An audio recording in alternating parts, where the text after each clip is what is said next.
Mungkin karena takut hadirat Tuhannya lebih bagus ini.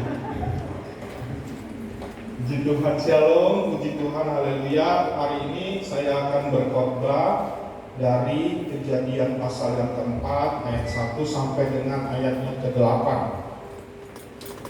Hari ini saya akan berkhotbah dari Kejadian pasal yang keempat ayat 1 sampai dengan ayat 8 dengan judul mengalahkan godaan dosa. Apa ini judulnya ya? Mengalahkan godaan dosa. Demikianlah bunyi firman Tuhan. Kemudian manusia itu bersetubuh dengan Hawa istrinya, dan mengandunglah perempuan itu lalu melahirkan Kain. Maka kata perempuan itu, aku telah mendapat seorang anak laki-laki dengan pertolongan Tuhan. Selanjutnya dilahirkannya Habel, anak Kain, adik Kain, Dan Habel menjadi gembala kambing domba, Kain menjadi petani. Setelah beberapa waktu lamanya, maka Kain mempersembahkan sebagian dari hasil tanah itu kepada Tuhan sebagai korban persembahan. Habel juga mempersembahkan korban persembahan dari anak sulung kambing dombanya, yakni lemak-lemaknya. Maka Tuhan mengindahkan Habel dan korban persembahannya itu. Tetapi Kain dan korban persembahannya tidak diindahkannya. Lalu hati Kain menjadi sangat panas dan mukanya muram. Firman Tuhan kepada Kain, mengapa hatimu panas dan mukamu muram? Apakah mukamu tidak akan berseri jika engkau berbuat baik? Tetapi jika engkau tidak berbuat baik, dosa sudah mengintip di depan pintu. Ia sangat menggoda engkau, tetapi engkau harus berkuasa atasnya. Kata Kain kepada Habel adiknya, marilah kita pergi ke padang. Ketika mereka ada di padang, tiba-tiba Kain memukul Habel adiknya itu, lalu membunuh dia. Kita bersyukur ya hari ini diberi kesempatan untuk merenungkan firman Tuhan. Kita dapat beribadah di tengah-tengah pandemi seperti ini. Nats yang baru saja kita baca merupakan kisah keturunan Adam, yaitu Kain. Ya, Kain adalah anak pertama dan Habel anak kedua. Dalam cerita ini kedua anak Adam ini, Kain dan Habel, mempersembahkan korban kepada Tuhan. Persembahan korban Kain ditolak oleh Tuhan, tetapi korban persembahan Habel diterima.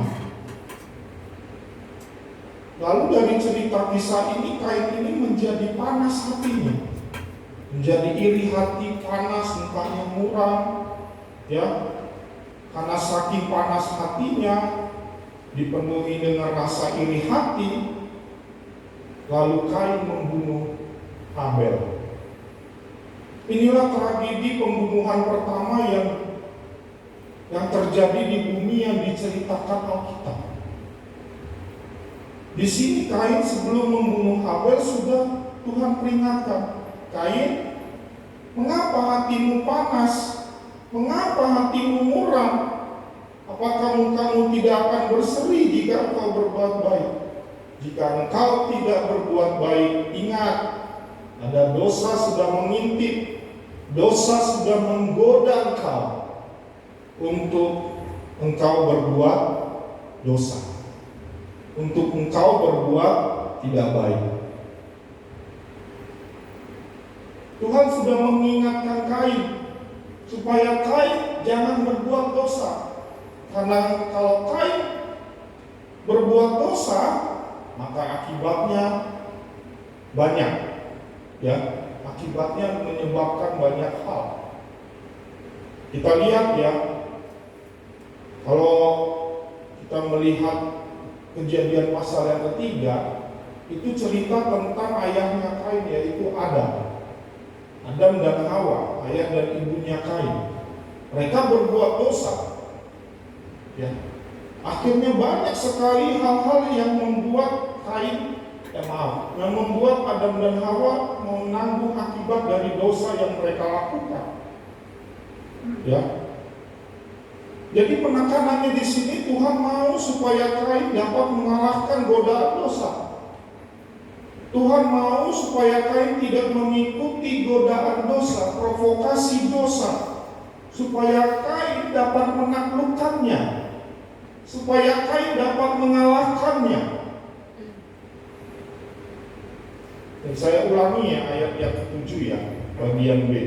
Dosa sudah mengintip di depan pintu, ia sangat menggoda engkau, tetapi engkau harus berkuasa atasnya.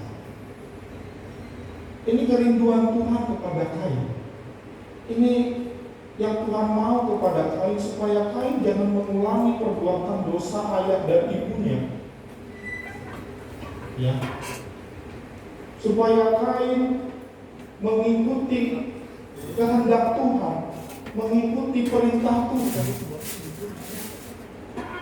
Tetapi kita tahu ternyata Kain melakukan dosa, melakukan pembunuhan terhadap Abel. Bapak Ibu Saudara yang dikasihi Tuhan, seperti halnya Kain yang diperingatkan Tuhan, diingatkan Tuhan untuk dapat mengalahkan dosa, begitu juga dengan kita. Begitu juga dengan kita umat Tuhan sekarang ini. Begitu juga dengan kita yang hadir pada pagi hari ini. Begitu juga Tuhan mau mengingatkan kita kepada jemaat GBI Viva Kelapa Gading, supaya jemaat GBI Viva, supaya kita yang hadir pada pagi hari ini dapat mengalahkan godaan dosa. Amin. Yang namanya sedikit ya. Biasanya bicara dosa ini susah ya. Kalau kita melihat Alkitab, ya, banyak akibat ya. Banyak masalah yang menyebabkan manusia akhirnya berbuat dosa. Pertama, manusia itu kehilangan damai dan sukacita. Ini akibat manusia berbuat dosa. Coba kita lihat contohnya di Kejadian 3 ayat 8. Salah seorang bisa bantu saya baca Kejadian 3 ayat 8.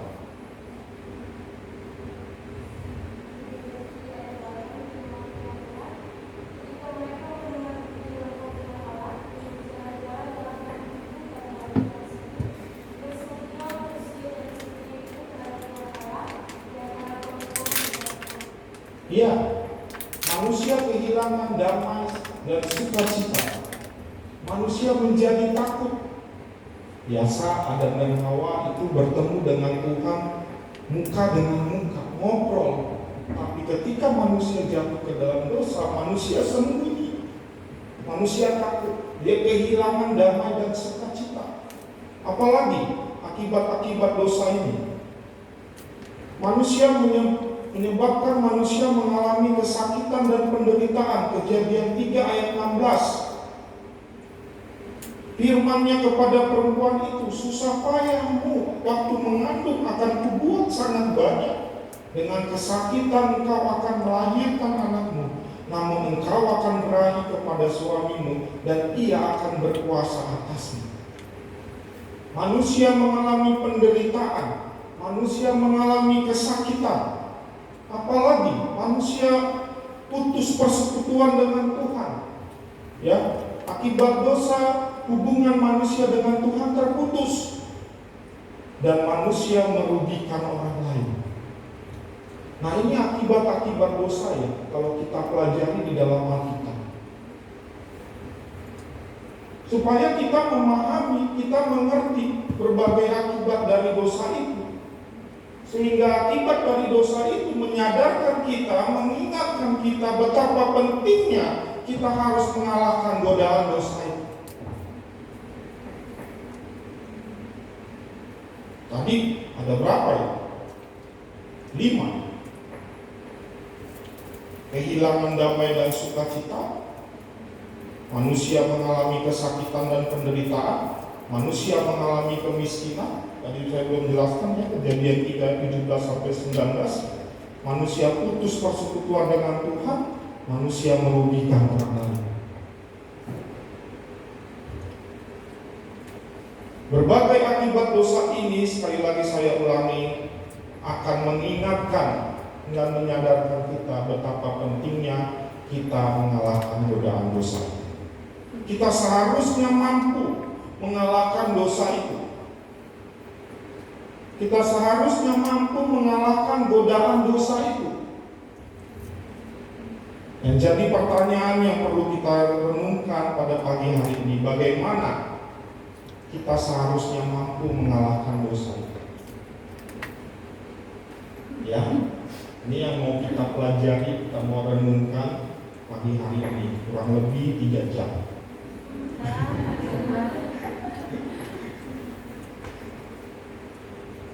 Nah, kami ini dosen ya, tahan ngajar berjam-jam. Ini tidak pagi ini. Nanti yang ibadah jam 10, ibadah di mana ya? Kalau kita membaca Alkitab dengan seksama, maka kita akan menemukan 3 cara agar kita mampu mengalahkan godaan dosa itu. Ya. Cara yang pertama dengan tidak menyalahgunakan kehendak bebas. Ini yang tertulis dalam Kejadian pasal yang pertama ayat yang ke-26. Ya. Cara yang kedua dengan tidak mengikuti provokasi iblis. Ini yang tadi tertulis dalam Kejadian 4 ayat 6 sampai yang ke-7. Dan yang ketiga dengan tidak menuruti keinginan daging. Dalam Yakobus pasal yang pertama ayat yang ke-15. Jadi hari ini saya sebagai pengkhotbah berharap ya, ketika kita belajar merenungkan firman Tuhan hari ini, kita memahami 3 cara untuk mengalahkan godaan dosa itu. Ya, setelah kita memahami, akhirnya kita mampu ya mengalahkan godaan dosa. Bagaimana caranya agar kita seharusnya mampu mengalahkan godaan dosa itu? Yang pertama, dengan tidak menyalahgunakan kehendak bebas. Kejadian pasal yang pertama ayat 26. Berfirmanlah Allah, baiklah kita menjadikan manusia menurut gambar dan rupa kita. Manusia menurut gambar dan rupa kita, supaya mereka berkuasa atas ikan-ikan di laut dan burung-burung di udara dan atas ternak dan atas seluruh bumi dan atas segala binatang yang melata yang merayap di bumi. Bapak Ibu Saudara yang dikasihi Tuhan, manusia itu diciptakan baik dan mulia. Bahkan kata Alkitab, manusia segambar dan serupa dengan Tuhan. Karena manusia diciptakan segambar dengan Tuhan, serupa dengan Tuhan, manusia diberikan Tuhan kemampuan untuk berpikir yang sangat tinggi. Ya, mempunyai daya berpikir yang sangat tinggi. Dan juga mempunyai kehendak bebas.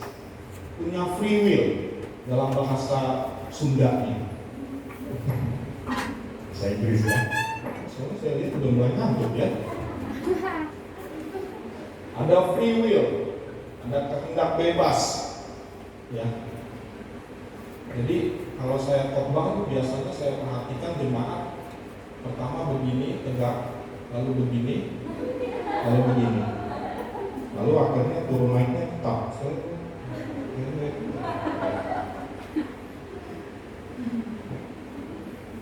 Ya, biar enggak ngantuk aja ya. Cuci muka ya. Ngantuk. Nah saya 3 jam ini ya. Jadi sampai di mana tuh tadi ya? Manusia diciptakan baik dan mulia, segambar dan serupa dengan Tuhan. Tuhan menjadikan manusia dengan kemampuan berpikir, juga manusia diberikan kehendak bebas yang penuh. Ya. Nah, kebebasannya untuk memilih itulah yang membuat manusia disebut makhluk bermoral. Makhluk yang mampu membedakan hal yang baik dan hal yang buruk. Betul? Betul. Jadi karena mampu manusia membedakan hal yang baik dan yang buruk, manusia juga mampu melakukan yang baik sebaik-baiknya, mampu melakukan yang jahat sejahat-jahatnya. Karena manusia tadi saya katakan diberikan kehendak bebas. Nah, karena kemampuan ini, sebenarnya manusia itu dapat menganalisis, dapat mengelola, dapat menolak, dan dapat menyimpulkan segala sesuatu, termasuk menolak godaan dosa itu. Karena kehendak bebas yang Tuhan berikan itu, karena kemampuan itu. Tetapi pada kenyataannya manusia menyalahgunakan kehendak bebasnya. Manusia tidak melakukan apa yang baik, tetapi manusia melakukan apa yang buruk. Manusia melakukan apa yang Tuhan tidak kehendaki, manusia melakukan dosa. Karena manusia menyalahgunakan kebebasan, kehendak bebas itu.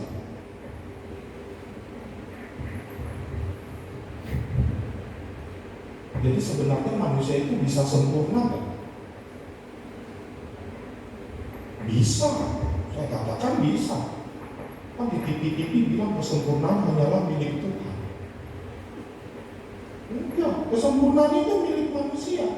Karena manusia diberikan kehendak bebas, diberikan kemampuan. Tadi saya katakan karena kemampuan dari pikir manusia diberikan Tuhan, manusia mempunyai potensi kemampuan yang luar biasa, sehingga dia dapat menolak godaan dosa itu. Dia menganalisis, menimbang, memikirkan. Ya, coba ya kita lihat contoh Hawa. Hawa itu diberikan kehendak bebas.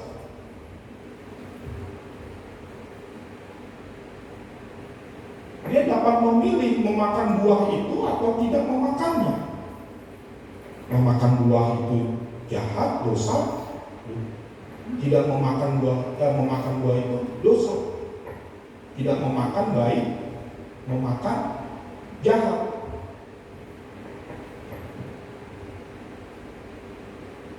Kan di sini Tuhan berikan kehendak bebas. Tuhan sudah peringatkan. Adam dan Hawa, ayo ingat, semua pohon dalam taman ini buahnya kamu makan. Tetapi ingat, buah pengetahuan yang baik dan yang jahat itu jangan kamu makan.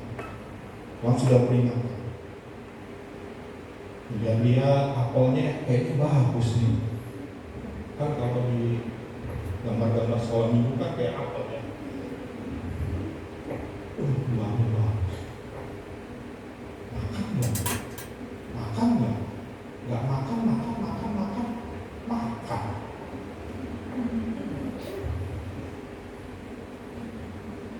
Ketika makan, manusia tahu bahwa dirinya telah berbuat dosa. Manusia diciptakan Tuhan bukan robot. Manusia diciptakan Tuhan juga bukan 50-50. Manusia maksudnya begini, 50-50 maksudnya 50% bisa berbuat jahat, 50% bisa berbuat baik. Ya, manusia 100% dapat berbuat jahat, manusia 100% dapat berbuat baik. Full. Tapi masalahnya di sini kan akhirnya manusia itu menyalahgunakan kehendak bebas, free will-nya itu. Kain lagi. Akhirnya dia mengikuti panas hatinya. kemarahan hatinya, iri hatinya. Seharusnya dia tidak mengikuti karena Tuhan sudah peringatkan. Jadi sebenarnya kita mampu loh. Saya kasih tahu mampu. Kita mengalahkan godaan dosa itu kalau kita dapat menggunakan kehendak bebas kita dengan baik, seturut dengan firman Tuhan.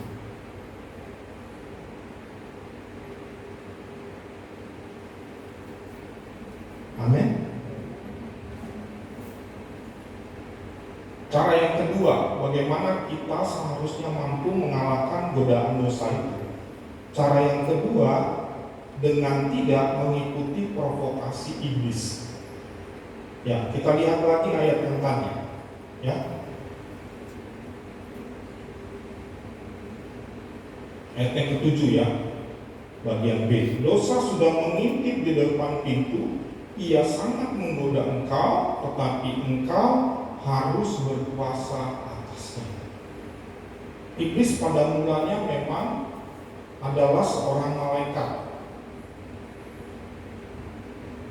Malaikat yang kata Alkitab itu sangat dekat posisinya dengan Tuhan, dengan tahta Tuhan. Dan malaikat itu ternyata memberontak kepada Tuhan. Ketika malaikat itu memberontak kepada Tuhan, dia ingin menyamai Tuhan, dia dilemparkan oleh Tuhan ke bumi. Malaikat itu berubah sifatnya menjadi jahat. Akhirnya malaikat itu menjadi iblis. Jadi salah kalau dibilang malaikat iblis ya. Salah. Yang tepat itu iblis. Karena malaikat itu sudah berubah sifatnya menjadi jahat, disebut iblis atau satan. Ya, atau setan. Nah, iblis ini ketika dijatuhkan ke bumi, dia menggoda manusia, memprovokasi manusia untuk berbuat dosa seperti dia. Dia hasut, dia godain, ya. Isnidar, angkat dong. Ya. Beliau rekam kerja saya ya, prodi S2 Pak. Wika, ayo bohong aja.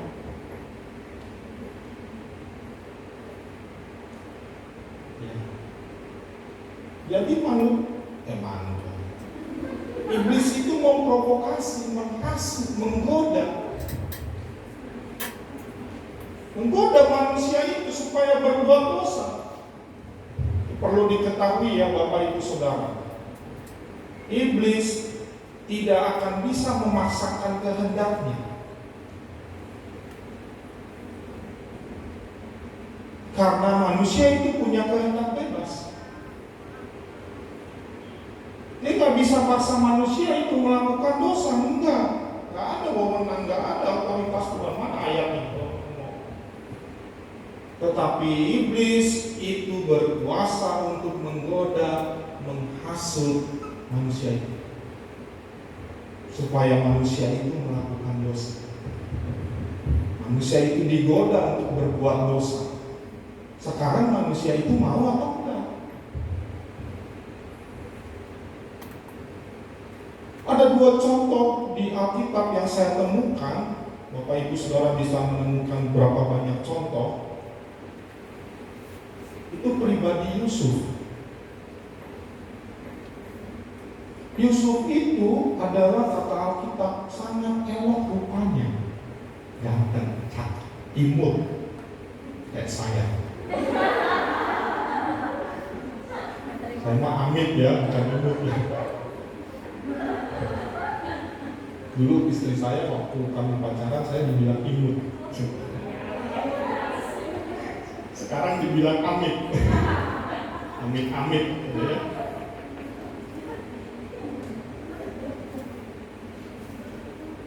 Ya.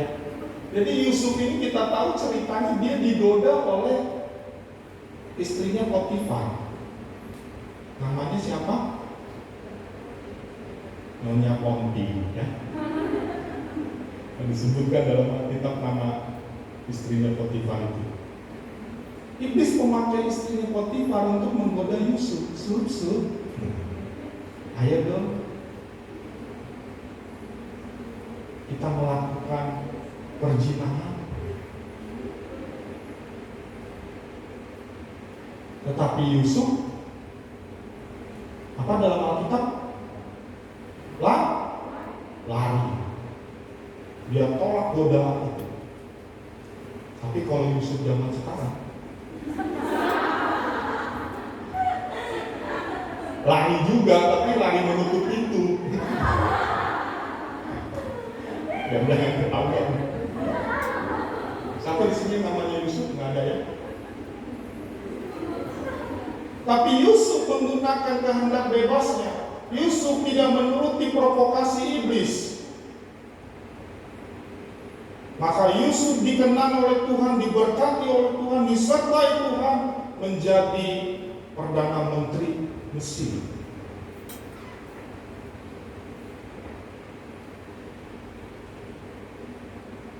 Jadi Bapak Ibu saudara, ini ada berkat yang luar biasa kalau kita bisa mampu mengalahkan godaan dosa itu.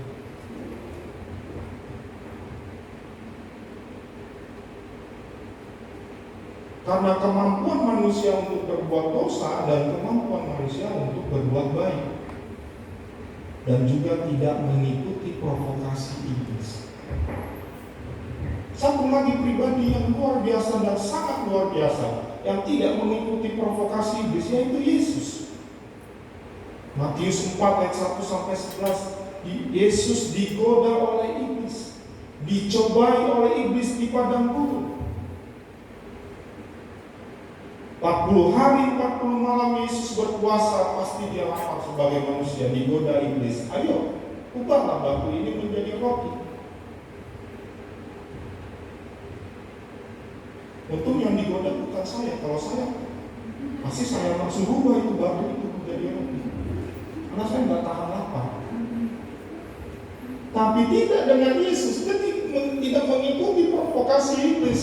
Dia tidak mengikuti hasutan godaan iblis. 3 kali dicobai, digoda iblis, dihasut iblis, Yesus menang terhadap godaan iblis itu. Yesus menang terhadap provokasi iblis itu.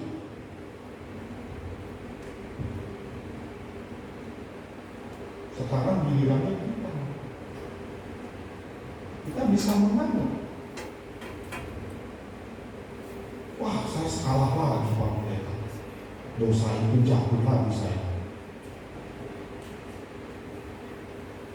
Kami seringkali mendapat konseling dari kaum muda, remaja, dan kaum dewasa. Seringkali permasalahannya hanya godaan dosa. Tapi seharusnya kita bisa menjadi pribadi seperti Yesus. Kan nyanyinya kan luar biasa. Mau sepertimu Yesus, sampai dicucurkan air mata, sampai gemetaran. Disempurnakan selalu. Tapi Yesus adalah pribadi yang menolak godaan iblis, provokasi iblis.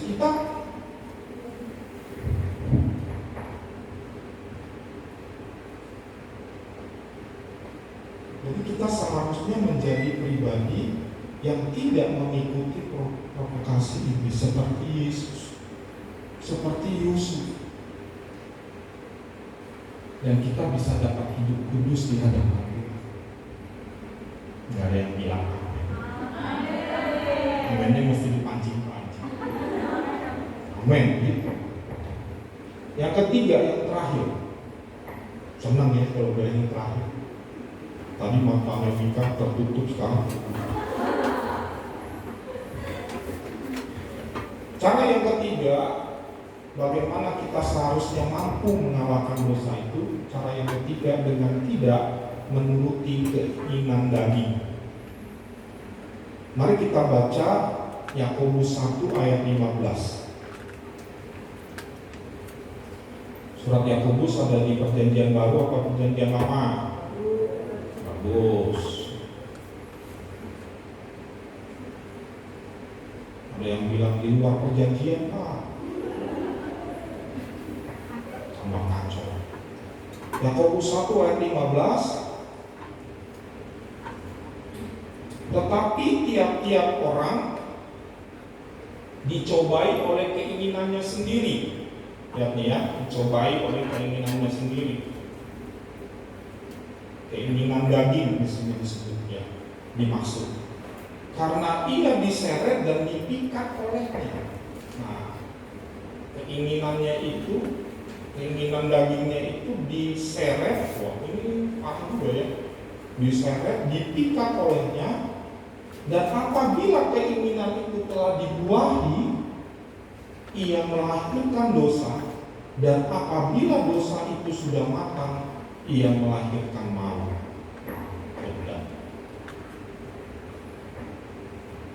Keinginan daging, keinginan diri kita sendiri melalui kedagingan kita, hawa nafsu, nafsu marah, nafsu apa lagi?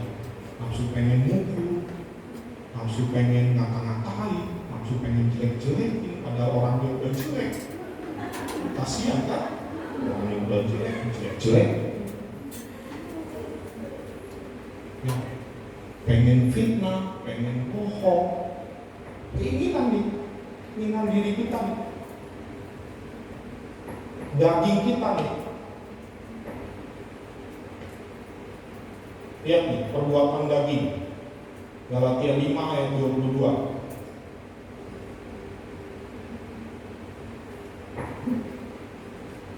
Tolong bantu baca.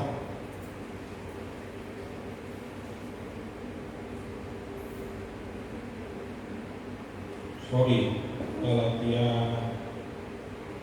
5 ayat 20 dan 19. Perbuatan daging telah nyata, yaitu percabulan, kecemaran, hawa nafsu, penyembahan berhala, sihir, perseteruan, perselisihan, iri hati, amarah, kepentingan diri sendiri, percideraan, roh pemecah, kedengkian, kemampukan, pesta pora, dan sebagainya. Terhadap semuanya itu kuperingatkan kamu, seperti yang telah kubuat dahulu, bahwa barang siapa melakukan hal-hal yang demikian, ia tidak akan mendapat bagian dalam kerajaan Allah.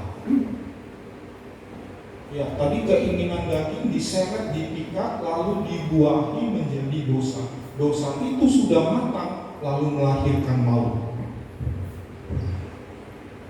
Maka benar yang dikatakan upah dosa adalah maut. Roma 6 ayat 23.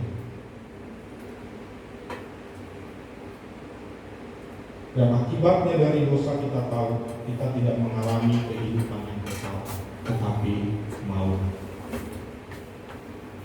Jadi kita capek-capek ya, ibadah dari jam 8, jam 10, di mahasiswa ya khususnya ya.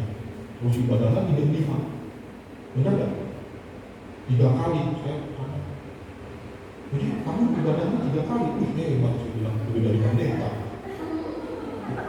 Tapi kita gak bisa mengalahkan dosa, percuma. Masuk neraka. Karena kita melakukan dosa terus menerus jadi matang, akhirnya mau. Mahasiswa nih khususnya yang banyak, udah 3 kali ibadah, belajarnya Alkitab lagi.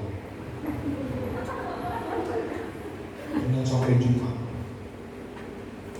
Karena saya lihat foto-fotonya di grup dosennya, di saya nama dosen, muka-mukanya lebih cantik ya.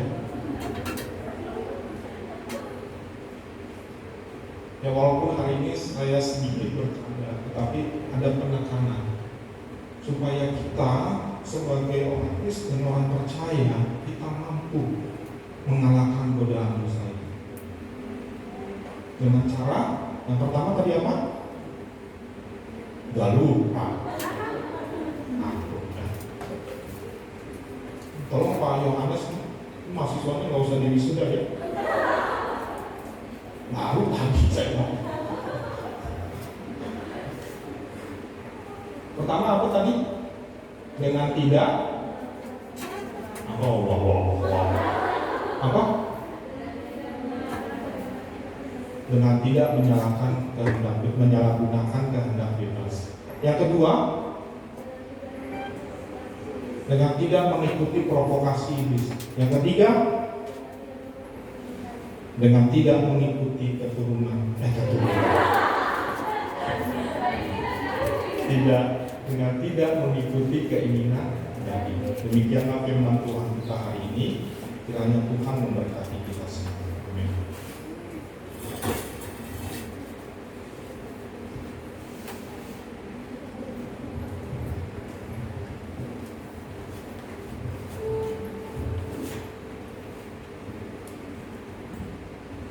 Kita berdoa. Kami sungguh bersyukur kepada-Mu Tuhan untuk hari ini. Kami telah merenungkan firman-Mu, kami telah belajar firman-Mu, agar kami dapat mengalahkan godaan dosa. Dosa itu selalu mengintip di kehidupan sehari-hari kami untuk menggoda kami. Kadang-kala kami sebagai manusia, ya Tuhan, kami tergoda melakukan dosa, dan kami akhirnya melakukan dosa. Pada hari ini kami mengakui setiap dosa-dosa yang sudah kami lakukan, ya Tuhan. Biarlah darah-Mu Yesus mengampuni kami atas setiap dosa-dosa kami. Karena Engkau tidak berkenan terhadap orang-orang yang berdosa. Hati-Mu sangat benci dan tidak suka terhadap orang-orang yang melakukan dosa. Tapi Engkau Tuhan adalah pribadi yang sangat mengasihi kami, supaya kami bertobat dan kami kembali kepada Engkau. Kami sering menyalahgunakan kehendak bebas kami. Kami sering mengikuti provokasi iblis, dan kami sering mengikuti keinginan daging kami. Ampuni kami, kuduskan kami, sucikan kami, ya Tuhan.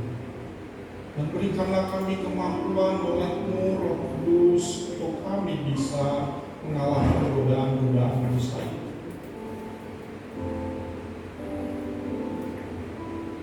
Agar hidup kami berkenan di hadapan-Mu. Terima kasih Tuhan. Terima kasih Tuhan Yesus, kami bersyukur bahwa firman-Mu hari ini. Dalam nama Tuhan Yesus, kami berdoa dan mengucap syukur atas firman-Mu. Amin.